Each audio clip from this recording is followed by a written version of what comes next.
Fala pessoal, tudo certinho? Você está em mais um episódio do nosso podcast, o Conexão EMQ. Aqui a gente fala sobre muitos assuntos e hoje o nosso convidado é especial. Antes de eu apresentar ele, solta a vinheta.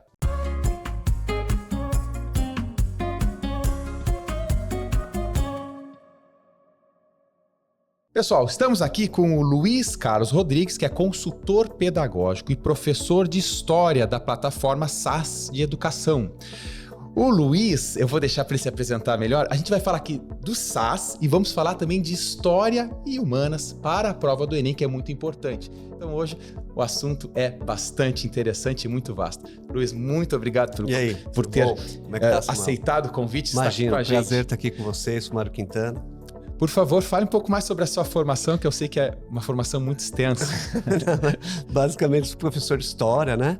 Tenho uma história no ensino médio, em cursinho, professor universitário também, na área de Ciências Humanas. Tenho aí um mestrado na área de Psicologia da Educação, né? E a paixão aí pela educação, né, vem ali desde a formação em História e agora, né, a partir do mestrado e também agora há 10 anos já no SAS, um olhar muito específico para métricas educacionais, para a série histórica, para essa coisa mais matemática da educação, que é bem bacana também. Então, Luiz, a gente pode ver que ele entende a prova, entende de avaliação, entende das métricas, que é importante, eu acho, para tudo, né? A gente entender. É uma ciência, né? Porque daí tu ter os parâmetros, tu consegue ter o diagnóstico e tu achar a solução para melhorar. O que eu acho que o grande salto que a gente dá e as escolas parceiras, né, como Mário Quintana também nos honra com essa parceria, é que a escola entende a educação como ciência e a gente também entende a educação como ciência. Então é um processo, né, de muitas vezes hipóteses, teses, antíteses, chegamos em sínteses, né, e em séries históricas e tal, e a gente consegue dar um valor aí ao atingimento de resultados de excelência em vestibulares. Fantástico. Então eu queria que você explicasse para nós o que é o SAS, numa forma ampla. O SAS tem uma história já, né, de mais de 20 anos, um pouquinho mais de 20 anos. Ele nasce em Fortaleza, né, nasce Sistema Aritzá, né, uma escola de referência lá no Ceará e no Nordeste como um todo, né, e basicamente exporta para o resto do Brasil uma metodologia, né, que é muito inicialmente muito pegada em matemática, em ciências da natureza, e a gente foi ampliando, tinha um lance muito forte em cursinho, e aí o material começou a ser utilizado no ensino médio. E aí virou um grande sistema, uma grande plataforma. A gente entra há uns 15 anos atrás aqui no Sul e no Sudeste, né? Por Porto Alegre, por Florianópolis, a gente vai se expandindo. E o SAS, ele hoje atende cerca de 1.500 escolas, né? Ele pertence à Arco, a Arco Educação, ela tem aí outros braços também, que é o bilíngue, que é o socioemocional, que é o maker, tem uma parte também que dá subsídio financeiro para as escolas aí através do Isaac, e o que a gente tem aí no SAS para atender a educação básica como um todo, passando da educação infantil até, né, o ensino médio, cursos pré-vestibulares, a gente tem uma lógica de funcionamento que é gerar, né, materiais de excelência baseados na BNCC, nas legislações, nos parâmetros e tal. A gente traz um toque, né, o nosso tempero tem muito a ver com aprendizagem significativa, com sócio-interativo, né? O método sócio-interativo que a gente procura fazer com que os conteúdos tenham sentido para os alunos. E, enfim, esse é o nosso tempero. A gente metrifica todo esse espaço do processo de ensino-aprendizagem, de modo que dá para a escola a possibilidade dela tomar decisões pedagógicas ao longo do ano, né?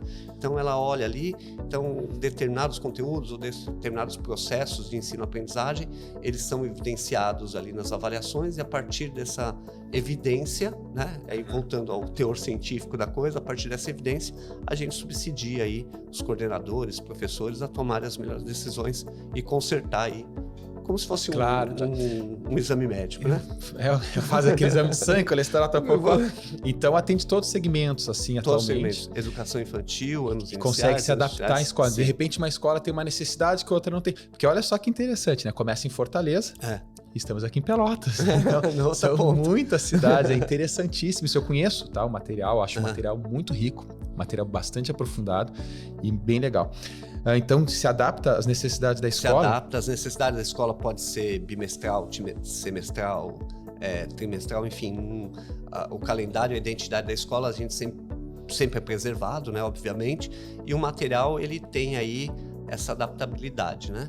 Então, as escolas vão usando de acordo com os desejos. Aqui, por exemplo, em Pelotas, o Mário Quintana, além de ser referência no Enem, né? Primeiro lugar na cidade, já tem um tempão, né? Também é referência no PAV também, né? Então, sim, a gente consegue se adaptar no PAV também, de modo que os coordenadores podem organizar o material, organizar sequências, organizar os conteúdos de acordo com os interesses e as perspectivas, né? Já em Porto Alegre tem uma outra pegada, mais com a Universidade Federal, sim, Santa Maria, Passo Fundo também, Unicamp em São Paulo e tal, dá para se adaptar em todos eles e a gente consegue também ter métricas educacionais em todas as certames. E aí, poderia falar também um pouco mais sobre, por exemplo, temos a coordenação na Escola Mário Quintana, tá, e os alunos fizeram lá os testes, os exames, eles conseguem fazer comparações, sim, filtradas, por exemplo, sim, a nível nacional, sim, ou estadual, sim, municipal. Sim. A gente entende assim, né? Toda avaliação, ela precisa de uma referência externa para ter uma avaliação técnica, né? Então, quando eu comparo o Mário Quintana com outras escolas também, eu dou uma referência para escolas do mesmo porte e tal, a escola escolhe com quem ela quer ser comparada, para ela ter uma referência de como o processo ensino-aprendizagem está, né? Então, quando a gente submete, eu vou dar um exemplo do terceirão. O terceirão, ele faz 6 simulados SAS-ENEM. Então, vamos entender. O Enem... Em um ano, sim? Ou desde o ensino... Não, o terceirão, especificamente o terceirão, faz 6 simulados SAS-ENEM. O Enem, ele serve para avaliar a educação básica, né? Como um todo. E ali, esses 6 simulados, eles são análogos, né? São simulacros mesmo do Enem. Então, desde a organização, a calibragem das questões, até... Tudo questões inéditas. Tudo questões inéditas, né? O grau de proximidade com a prova oficial é 97%. Né? Leva em conta o TRI, tudo TRI e tal, tudo certinho, né? Então a gente tem a nítida impressão, né, de que a gente oferece para a escola 6 oportunidades dessa escola, primeiramente, avaliar a educação básica. Então, fez lá o primeiro SAS-ENEM. A escola tem lá um relatório que ela pode olhar para o próprio ensino médio e dizer assim, poxa, para falar da sua área, né? Ecologia não tá legal, e ecologia é o top da biologia no Enem. Então, cara, eu preciso ver isso aqui na primeira série do ensino médio para que eu possa reforçar, para que esse vício didático não continue. Então, se isso acontece no segundo simulado SAS-ENEM, aí de repente não é mais Tilenol o remédio é uma bezetacil, mas quem vai determinar isso é o coordenador. Então, isso aos 6. Ao mesmo tempo, né, num segundo momento, isso prepara o aluno também para o Enem oficial, né? Sim, acaba que chega no Enem e já não é mais uma surpresa. Não é nenhuma surpresa. E aí a gente tem 2 situações que a gente consegue concretizar ali no terceirão. Dá 6 possibilidades para o coordenador avaliar a própria educação básica e também prepara esse aluno para os vestibulares, né? Porque o Enem acaba padronizando outros vestibulares também, o aluno chega ali sabendo, e a gente consegue dar um resultado, se me permite, só me estender um pouquinho nisso. Vontade. Ele nos permite, aliás, ao coordenador, dar uma visão personalizada por aluno. Então, o aluno X, ele tem dificuldades em química, em orgânica, ou em física e mecânica. Então, esse aluno, ele tem um algoritmo, né, dentro da plataforma, que ao analisar o simulado, os seus resultados, ele vai dizer, aluno, olha... A turma está com problema em história, mas você está com problema em química, né? A turma está com problema em biologia, mas você é geografia. Fantástico. Então ele consegue fazer esses exercícios personalizados a cada simulado, e esses exercícios personalizados criam questões inéditas, e aí o aluno erra ou acerta, tem uma videoaula com o professor explicando como é que resolveria esse assunto e dando a resolução. Então, a gente aposta muito na proatividade do aluno, né?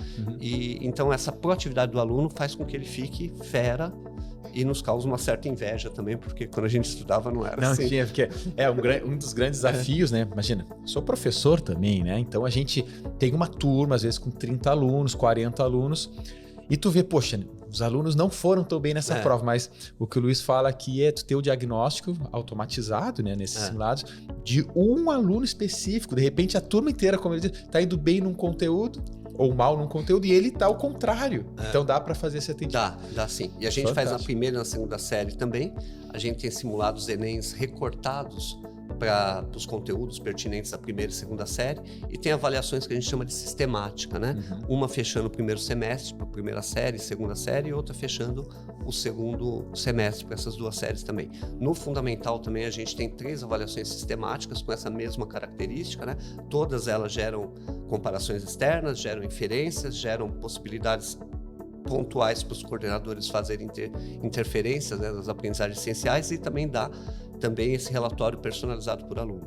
Então, assim, a gente aposta muito, né, na proatividade do aluno, também a gente aposta muito na construção dessa proatividade pela escola, né, e o Mário Quintana é referência nisso. Ele consegue pegar o aluno lá no ensino fundamental, fazer com que ele seja proativo, e ele chega lá na terceira série, e aí os resultados estão aí para mostrar, né? Show de bola. Bom, o Luiz é um ótimo professor de história também. Vamos deixar aqui todas as redes sociais do SAS, da Escola Mário Quintana. Não deixe de seguir, né, pessoal? Vamos lá, vamos acompanhar. Mas aproveitando a sua experiência em história, a gente ouve demais alguns alunos falarem muitas vezes, e tem, assim como biologia, a história leva... Biologia é só decorar nome. Não é só decorar nome. Tem um monte de nome chato lá, né? Mas enfim... Por exemplo, tem mais nome chato que história. Mas história, vou defender, história tem datas, tem nomes. Tem. E aí pensando na prova do Enem, que é uma prova que tem seus problemas, mas eu gosto da prova do Enem, né? Então, na prova do Enem, ou história no geral, decorar datas e nomes é importante? Ou é só isso ou é muito mais do que isso? Olha, vamos lá. A gente, lógico, tem que ter as referências, falar aqui uma palavrinha chata, uma expressão chata, já que você falou de expressões chatas, que é o quadripartismo histórico, né? A divisão da história em 4 partes, né? Idade antiga, idade média, idade moderna, idade contemporânea. Então, minimamente o aluno tem que saber se situar nesse quadripartismo, né? E a partir daí saber encaixar, né? Categorizar. Eu acho que o grande segredo, assim como na biologia, a biologia tem muito essa questão de categorizar, né? Categorizar espécie, categorizar gêneros, enfim. A história também tem essa questão de categorização, que é uma habilidade que se desenvolve a partir das habilidades do Enem, né? Então, e analisar as fontes, analisar tudo isso, mas colocar tudo dentro das caixinhas, né? Então, a bolinha vermelha dentro da caixinha vermelha e assim vai. Isso é o quadripartismo histórico. Dentro dessa perspectiva, sim, a resposta é: você precisa decorar, você precisa se situar. Se eu falo, olha, a história do Brasil, o descobrimento do Brasil está atrelado, né, à virada ali, né, da Idade Média para a Idade Moderna. Então eu tenho que sacar o que está acontecendo ali. Tem um questionamento ali muito severo do teocentrismo, o antropocentrismo voltando. Tanto é que chama de renascimento, sabe? Porque está renascendo essa questão científica e tal. A galera está viajando, né, por métodos científicos, quebrando a barreira do teocentrismo que está ali na Idade Média. Por isso chama renascimento, né? O resgate, o renato, né? O renascido. Enfim, então a resposta precisa minimamente, do ponto de vista macro, saber, assim como biologia também, você tem que sacar também que algumas coisas são muito antigas e está dentro de uma caixinha com algum nome. Se a gente está falando na biologia de Charles Darwin, né? Tu tem que saber que Charles Darwin não foi antes de Cristo, tem que colocar no contexto histórico, o que acontecia naquela... A gente sabe que história, vou me abrir para ti aqui, barbaridade. Manda lá. Eu tinha um preconceito, eu achava isso quando eu era gurizão, ensino fundamental. Quando eu comecei a estudar para vestibular, eu comecei a entender que história é relacionar o que acontece não só no local, mas no contexto do desenvolvimento humano mundial, muitas vezes, né? Porque uma coisa aconteceu no Brasil porque vieram alguns europeus para cá e aí mudou a realidade. Então uma coisa leva a outra. E tem uma coisa, se você me permite, aí agora 2 professores falando, né? Aí esse aqui vai até 2 horas, se deixar, viu? Mas é o seguinte, da mesma forma, em biologia e história, a gente consegue fazer alguns paralelos, né? E o principal é o seguinte, você categorizar e você também ser ético na resposta, né? Então, muitas vezes, o crivo, né, o norteamento para responder uma questão de história, assim como biologia e ecologia, é a ética, nem é a moral. Então, a habilidade mais constante no Enem é a habilidade 1, né, que é de humanas, né, no caso, que é interpretar historicamente e geograficamente uma fonte. Então eu tenho lá, por exemplo, peste negra. A gente sabe que aconteceu na Idade Média. Tem uma fonte falando isso. Eu tenho que interpretar aquela fonte não segundo aquilo que eu penso, mas segundo aquilo que a fonte está dizendo. Assim como em biologia também, né? Já podemos relacionar a peste bubônica, o momento histórico, a biologia, mas daí não dá, né? Nesse momento fica para um próximo, porque é interessante. A história aí hoje... a gente chega em Covid, né? E aí... Sim, já e pensamos já qual será a próxima, e né? Se chegar em Covid, chega em educação, né? Luiz, qual é o estilo de questões... das questões de história no Enem? Muito texto, pouco texto? As respostas? Boa pergunta, excelente. De 2018 para cá, melhor dizendo, a gente tem notado uma situação, né, que eu não vou entrar aqui no detalhe, mas a gente sabe que a gente vive uma polarização política e tal, aquela coisa toda. E o Enem também, ele não quer entrar nessas discussões muitas vezes. Então, as questões, elas passam a ser cada vez mais éticas, né? E o teor das questões passa a ser até um pouco mais filosófica, né? Fugindo um pouco de aspectos políticos, né? Sem negar, por exemplo, a história política que existe em cada uma delas, mas também sem trazer muita polêmica. Então, as questões, elas têm um caráter de interpretação textual muito severo, né? Muitas vezes se confunde uma questão de história com sociologia ali, mas com uma lupa você consegue identificar que é história, mas assim, ela pressupõe que você tem uma capacidade de interpretação textual muito grande. E daí, se você me permite até me antecipar, em algo que eu ia dizer adiante, também que estava aqui na minha cabeça, que é como é que eu leio esse item? Como é que eu leio esse item, que é um item pesado? Também serve para as outras disciplinas, mas em humanas é muito, muito forte. Então, a gente, entrevistando alunos da Unicamp, da FGV, da PUC, da FUVEST, de outros vestibulares tantos aí, a gente vê um padrão, né? Os alunos de alto desempenho, a gente vê um padrão. E aí esse padrão a gente tenta levar para os alunos, para os coordenadores também. Então, qual que é esse padrão? Olha, antes de tudo, eles sempre dizem o seguinte: eu leio o edital, né? Então, o edital é a regra do jogo, você tem que ler em qualquer certame. Mas falando especificamente do item, eles vão ler primeiro o comando da questão. É o comando, cara. Você lê o comando e aí você lê com todo o amor pedagógico que você tem no seu coração para você entender o que aquele comando está falando. Quando você entende esse comando, você vai buscar no texto, e aí quando eu falo do texto, eu tô falando do texto e do contexto, né? Então pode ter um gráfico, pode ter uma imagem, pode ter um poema, pode ter uma música, mas depois que você entender o comando, você vai buscar no texto os dados, né? E as informações que corroborem com a sua percepção inicial, para você ter a resposta, né? E aí você consegue ali ter uma linha de raciocínio. Então, a dica principal é essa. Serve para matemática, é isso? Claro que serve para matemática. Serve para química, física, biologia? Sim. Você entendeu o comando da questão? Por exemplo, uma questão de química, ou de física, ou de matemática, você precisa de dado para resolver. Lê o comando e aí você vai buscar as inferências ali no texto. Para humana serve da mesma forma também. Até te ajuda porque as questões às vezes são longas. Muitas vezes o aluno lê o texto inteiro, quando ele chega no comando, ele já não lembra o texto. Aí ele entende o comando e tem que voltar no texto. Eu compartilho com essa dica também na questão de biologia, como você falou nas outras. Luiz, assim, tem a possibilidade na área de história, assim, né, cobrar marcos históricos, datas comemorativas, as famosas efemérides, né? É algo recorrente ou não no Enem? Não é. Assim, em 2022, por exemplo, que era aí comemorava aí a questão da independência, não veio nada específico, né? Então o Enem não tem muito essa lógica. Pode usar como uma referência e tal, outra, mas estudar por meio de efemérides, né, que são essas datas significativas, pontuais na história, não. Isso, eu acho que fica melhor a dica de você se aprofundar naquilo que acontece ali, por exemplo, na história contemporânea e que impacta a formação social, política e econômica no Ocidente. Eu acho também, até tu me corrige se eu estiver errado, né? Porque as questões do Enem, elas não são feitas todo ano, tem um banco de questões. Tem. Então, por isso, talvez não faça sentido. Não faz sentido. Assim, uma questão para ela ser calibrada para o Enem, ela tem uns 2 anos. 1 ano, 2 anos. Então, e a prova é elaborada ali no primeiro semestre. Por isso que, às vezes, eventos do segundo semestre, às vezes, não fazem parte nem da prova e nem da redação também, né? Então, os eventos do primeiro semestre, ok. Mas as questões, assim, se você me permite até... no SAS, então, a gente tem uma relação... A gente tem o professor Ademar Celodônio, que ele é referência nacional no Enem, né? Ele tem aí um trabalho no SAS já de mais de 25 anos, né? E também aí tem muita proximidade com o INEP.